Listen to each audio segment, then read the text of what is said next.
శ్రీ మహాగణాధిపతయే నమః. శ్రీమాత్రే నమః. మాచిరాజు భక్తి ప్రేక్షకులందరికీ నమస్కారం. నవగ్రహాలలో బుధుడు జూలై 7వ తేదీ ఉదయం 10:46 కర్కాటక రాశిలో నుంచి వక్రించి వెనక్కి మిథున రాశిలోకి ప్రవేశిస్తున్నాడు. అలా వక్రించి మిథున రాశిలోకి ప్రవేశించిన బుధుడు మళ్ళీ ఆగస్టు 5వ తేదీ రాత్రి 7:33 మళ్ళీ ముందుకొచ్చి కర్కాటక రాశిలోకి ప్రవేశిస్తాడు. అంటే జూలై 7వ తేదీ నుంచి ఆగస్టు 5వ తేదీ వరకు బుధుడు మిథున రాశిలోనే ఉంటాడు. కానీ జూలై 7వ తేదీ కర్కాటక రాశిలో ఉన్న బుధుడు ముందుకు వెళ్లకుండా వక్రించి వెనక్కి మిథున రాశిలోకి ప్రవేశిస్తున్నాడు. ఈ బుధుడి వక్రం అనేది 12 రాశుల వారికి ఎలాంటి ఫలితాలను కలిగింపజేస్తుందో, బుధుడి వక్రం ఏ రాశులకు అనుకూల ఫలితాలను ఇస్తుందో, ఏ రాశులకు వ్యతిరేక ఫలితాలు ఇస్తుందో, అనుకూల ఫలితాలు రెట్టింపు చేసుకోవటానికి, వ్యతిరేక ఫలితాలు తగ్గింపజేసుకోవటానికి 12 రాశుల వాళ్ళు బుధుడికి సంబంధించి ఎలాంటి శక్తివంతమైన పరిహారాలు చేసుకోవాలో ఈ వీడియోలో మనం తెలుసుకుందాం. ఎప్పుడైనా సరే ఒక గ్రహము వక్రించినప్పుడు ఆ గ్రహం ఇచ్చే ఫలితాలు ప్రత్యేకంగా ఉంటాయని జ్యోతిష శాస్త్రంలో చెప్పడం జరిగింది. ఈ గ్రహాలు వక్రించినప్పుడు ఒక్కొక్క గ్రహము ఒక్కొక్క రకమైనటువంటి ఫలితాలను ఇస్తుంది. శుభగ్రహము వక్రించినప్పుడు ఇచ్చే ఫలితాలు ఒక రకంగా ఉంటాయి. పాపగ్రహము వక్రించినప్పుడు ఇచ్చే ఫలితాలు ఇంకొక రకంగా ఉంటాయి. బుధుడు శుభగ్రహాలతో కలిసినప్పుడు శుభ ఫలితాలను, పాపగ్రహాలతో కలిసినప్పుడు పాప ఫలితాలను కలిగింపజేస్తాడు. కాబట్టి బుధుడు వక్రించినప్పుడు ఇచ్చే ఫలితాలు చాలా ప్రత్యేకంగా ఉంటాయని జ్యోతిష శాస్త్రంలో చెప్పడం జరిగింది. జ్యోతిష శాస్త్రంలో బుధుడి వక్రగమనం గురించి ఏం చెప్పారంటే, బుధగ్రహము సూర్యుడి చుట్టూ తిరిగి రావటానికి 88 రోజులు పడుతుంది. ఈ భ్రమణ మార్గంలో బుధగ్రహము ఏదో ఒక ప్రదేశంలో కొద్ది గంటల పాటు లేదా కొన్ని రోజుల పాటు స్థిరంగా నిలిచిపోతుంది. బుధగ్రహము సంవత్సరానికి 3 సార్లు వక్రిస్తుందని జ్యోతిష శాస్త్రంలో చెప్పారు. ఈ వక్రగమనం అనేది కనీసం 20 రోజుల పాటైనా కొనసాగుతుందని జ్యోతిష శాస్త్ర గ్రంథాల్లో చెప్పారు. మిగిలిన గ్రహాలతో పోలిస్తే బుధగ్రహము సంవత్సరంలో ఎక్కువ సార్లు వక్రిస్తుందని కూడా జ్యోతిష శాస్త్ర గ్రంథాలు తెలియజేస్తున్నాయి. అయితే బుధగ్రహం అనేది కమ్యూనికేషన్ని రిప్రజెంట్ చేస్తుంది. జ్యోతిష శాస్త్రంలో ఒక వ్యక్తి అనర్గళంగా మాట్లాడటం, తన భావాలను ఎదుటి వాళ్లకు వ్యక్తపరచటం, ఈ కమ్యూనికేషన్ సంబంధించిన అంశాలన్నీ బుధగ్రహం ప్రభావితం చేస్తుంది. కాబట్టి బుధగ్రహం వక్రించి ఉన్న సమయంలో కమ్యూనికేషన్ అనేటటువంటిది చేరవేయటం అనేది ఒక్కొక్క రాశికి ఒక్కొక్క రకంగా ఉంటుంది. అంటే ఎదుటి వాళ్ళు మనం చెప్పే విషయాలను సరిగా అర్థం చేసుకోవటము లేదా అర్థం చేసుకోలేకపోవటం అనేది ఈ బుధుడి వక్రం మీద ఎక్కువగా ఆధారపడి ఉంటుంది. సహజంగా సరిగా మాట్లాడలేని వాళ్ళు ఎవరైనా సరే బుధగ్రహం వక్రించి ఉన్నప్పుడు చాలా చక్కగా మాట్లాడతారని కూడా జ్యోతిష శాస్త్ర గ్రంథాల్లో చెప్పారు. అప్పటి వరకు సభలు సమావేశాల్లో అనర్గళంగా మాట్లాడే వ్యక్తులు కూడా బుధగ్రహం ఒక్కసారిగా వక్రిస్తే మాటలు తడబడటం, పొరపాటుగా మాట్లాడటం ఇలాంటివన్నీ చేస్తూ ఉంటారు. దీన్ని బట్టి మనం అర్థం చేసుకోవాల్సిన విషయం ఏంటంటే, వక్రించినప్పుడు గ్రహం ఇచ్చేటటువంటి ఫలితాలు అనేవి మామూలుగా గోచార ఫలితాలకు కొద్దిగా వ్యతిరేకంగా ఉంటాయని దీన్ని బట్టి తెలుసుకోవచ్చు. ఎవరికైనా సరే బుధుడు వక్రించినట్లయితే మాటలు అనేవి చాలా జాగ్రత్తగా మాట్లాడాలి, లేకపోతే కొన్ని రకాలైన వ్యతిరేక ఫలితాలు ఎదుర్కోవటానికి ఆస్కారం ఉంటుంది. అలాగే బుధగ్రహము వక్రించినప్పుడు పూర్వజన్మ పుణ్య ఫలితాలను కూడా కలిగింపజేస్తూ ఉంటుంది.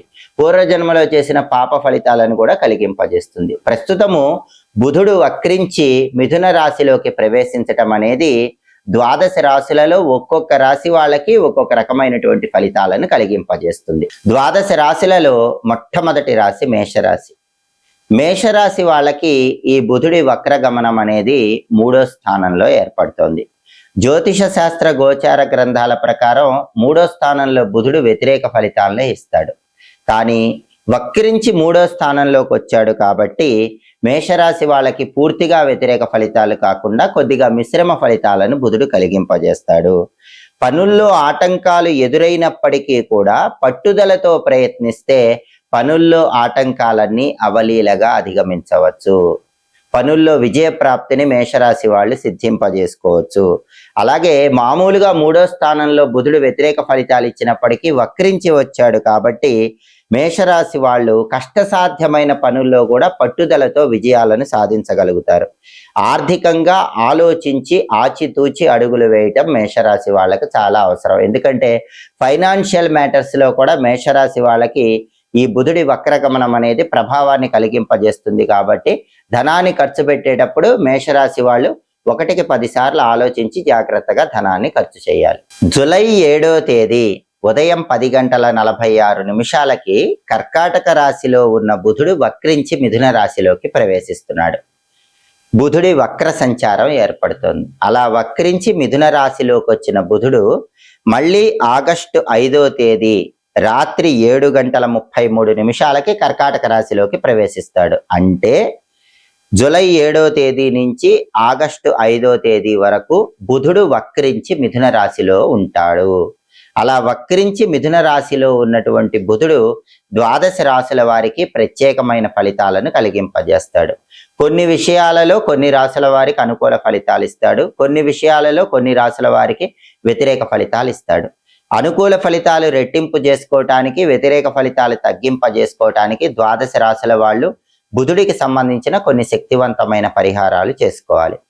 వాటిలో ముఖ్యమైన పరిహారాలు బుధవారం రోజే చేసుకోవాలి. అంటే జూలై 7వ తేదీ నుంచి ఆగస్టు 5వ తేదీ మధ్యలో వచ్చే బుధవారాలు బుధ సంబంధమైన పరిహారాలు చేసుకుంటే ఈ బుధుడి వక్రం అనేది ద్వాదశ రాశుల వాళ్ళకి సంపూర్ణంగా అనుకూల ఫలితాలు ఇస్తుంది. ముఖ్యమైనటువంటి పరిహారం బుధవారం రోజు పెసల పరిహారం. పెసల పరిహారం ఏంటంటే పెసలు ముందు రోజు రాత్రి అంటే మంగళవారం రాత్రిపూటే నానబెట్టుకొని మర్నాడు బుధవారం రోజు నానబెట్టినటువంటి పెసలు గోమాతకు ఆహారంగా తినిపించాలి. లేదా బుధవారం బుధహోరలో కేజింబావు పెసలు ఆకుపచ్చ వస్త్రంలో మూటగట్టి ఎవరైనా బ్రాహ్మణుడికి దానం ఇవ్వాలి. అంటే బుధవారం ఉదయం 6 నుంచి 7 మధ్యలో కానీ, మధ్యాహ్నం 1 నుంచి 2 మధ్యలో కానీ, రాత్రి 8 నుంచి 9 మధ్యలో కానీ బుధహోరలో పెసలు దానం ఇచ్చుకోవాలి.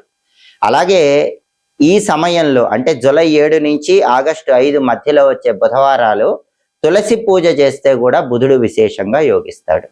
అంటే తులసి కోట దగ్గర దీపాన్ని వెలిగించుకోవటం, తులసి కోటకు ప్రదక్షిణలు బుధవారం పూట చేయటం, ఓం బృందావన్యై నమః ఈ మంత్రం చదువుకుంటూ తులసి కోట దగ్గర ప్రదక్షిణలు చేసుకోవటం, తులసి కోట దగ్గర ఆవు నెయ్యి దీపం పెట్టుకోవటం, లేదా ఉసిరిక దీపాలు వెలిగించుకోవటం, ద్రాక్ష పళ్ళు, అరటి పండ్లు, దానిమ్మ పండు గింజలు తులసి కోట దగ్గర నైవేద్యం పెట్టుకోవటం. వీలైతే తులసి కోట దగ్గర ఒక రాగి పాత్రలో నీళ్లు తీసుకుని కింద ఒక పళ్ళెం ఉంచి ఆ రాగి పాత్రలో నీళ్లలో పుష్పాలు అక్షింతలు వేసి ఆ నీళ్లతో తులసి మాతకు అర్ఘ్యం ఇవ్వటం చేసినా కూడా బుధుడి వక్రగమనం అనేది ద్వాదశ రాశులకి పూర్తిగా అనుకూల ఫలితాలని కలిగింపజేస్తుంది.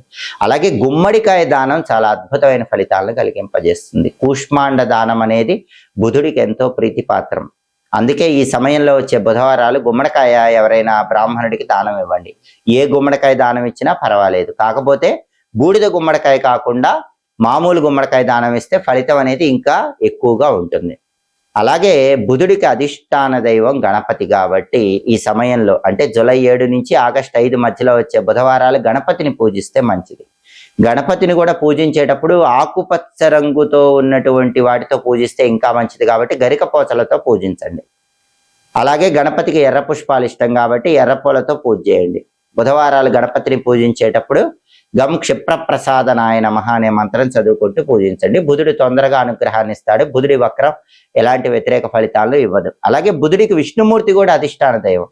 అందుకే బుధవారాలు ఈ సమయంలో ఓం వషట్కారాయ నమః అనే విష్ణు మంత్రాన్ని చదువుకుంటే కూడా కెరీర్ పరంగా బాగుంటుంది, కమ్యూనికేషన్ స్కిల్స్ పెరుగుతాయి, ద్వాదశ రాశులకు అనుకూల ఫలితాలు వస్తాయి. అలాగే బుధవారం పూట ఉపవాసం ఉండి రాత్రికి పెసరపప్పుతో చేసినటువంటి పొంగలి ఆహారంగా స్వీకరిస్తే మంచిది.